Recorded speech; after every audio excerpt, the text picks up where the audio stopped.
If you're like me, you've got a whole bunch of these little pieces of wire in your basement, on your garage shelves.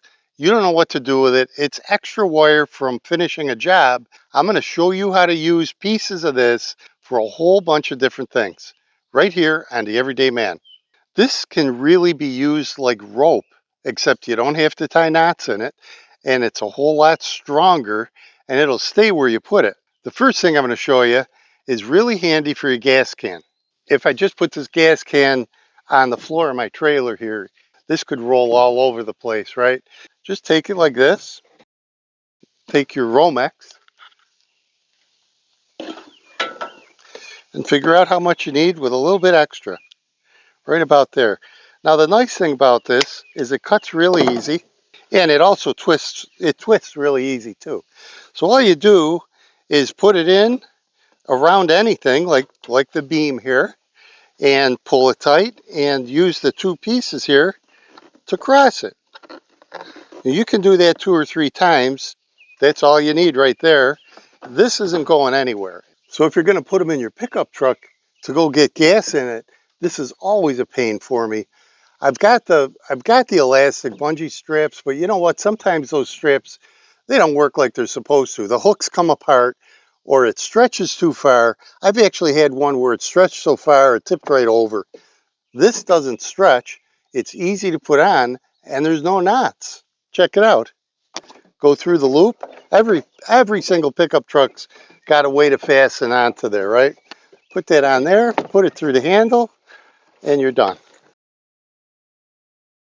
Here's an idea for holding your rope or wire or cable or anything you have that's looped up and you don't want it to unravel. Just make a twist in it on each side to make a little eye loop, right? So now you can just put this through it.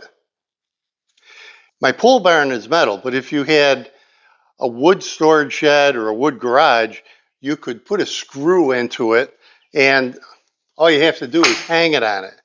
For me, for this application, I can just use what I used before, put that through, and just put it around like this. And again, remember, it doesn't have to be much. That one quick twist and you're done. And there, I got this out of the way nicely. Here's a whole bunch of wires and extension cords and all kinds of things. I even got jumper wires on there. If you're tight on space, do it this way.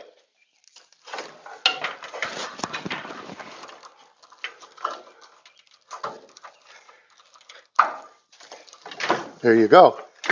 Hey, I just picked up this spiked tooth harrow drag on Facebook.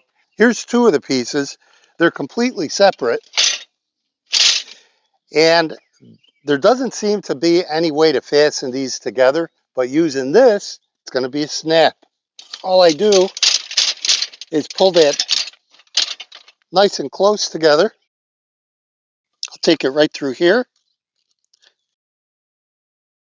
cut it, and give it a good twist around. And do the same thing on this side. Make sure you give yourself enough. But you know what? This little piece is not expensive at all, and it's going to hold it just fine. If you have somebody in the family that can't reach this handle, which is about 7 foot high, right? They can't reach it. Hey, look at how easy this is. You can make this into a loop, and you can put this up here and twist it around. Just like that, you made this handle lower so anybody can grab that. And I'm telling you, this stuff's really durable. It's never going to come off. It's never going to break. And it's copper, so it doesn't even rust. Well, there you go. I showed you a bunch of ways to use something that's laying around, and I made it into a useful item. So send me some comments of ideas you would have to use this. And with that said, this is the Everyday Man saying thanks for watching, and I'll see you next time.